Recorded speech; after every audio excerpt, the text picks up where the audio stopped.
Assalamu alaikum wa rahmatullahi ta'ala wa barakatuh. Barkanmu da sake kasancewa da ku a wannan channel namu na Mai Sarauta TV. Idan wannan ne zuwanka na farko, muna so ka mana subscribe.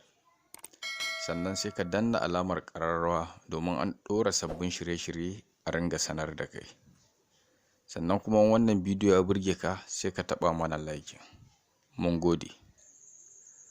Bidiyon mu na yau zai muku bayani ne game da yadda za ka duba MTN sun baka kyautar 1024 megabyte wato 1 gigabyte kenan, ko kuma a'a baka ciki. To galibi dai gaskiya sun fi bawa layukan da suka kwan biyu a ƙasa.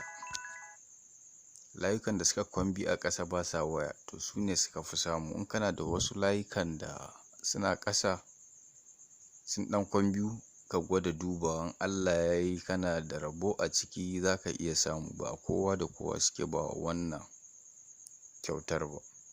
To yanzu za mu je game da yadda za mu nuna muku yadda za ku samu wannan kyauta nasu. Kun samu ko ba ku samu ba, to Allah sa kuna daga ciki. To yanzu dai za mu je wajen da za ka danna lambobi. In muka je abin da za ka yi shine kawai za ka danna star 131 star 4 hash, sai ka danna kira.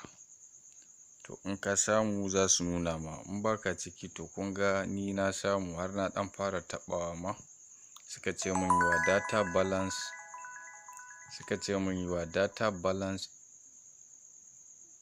bonus 1123.98 megabyte expire 6 October 2020 around 11:28. Kun ga wannan zai expire ranar 6 ga wata kenan. To amma kuma kowa lokacin da nashi zai expire daban-daban ne. Wataƙila kai yanzu in ka duba naka yanzu suka baka, sai ka duba ga yaushe zai expire ɗin.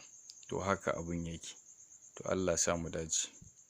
To kar dai ku manta da wannan kalmar ta subscribe in yau ne fara zuwanka wannan channel ɗin, domin samun sabbin shirye-shiryenmu sai ka danna alamar ƙararrawa. In mun ɗora sabbin shirye-shiryen za a sanar da kai. Sannan kuma bidiyon yana burge ka sai ka taɓa mana like. Mun gode.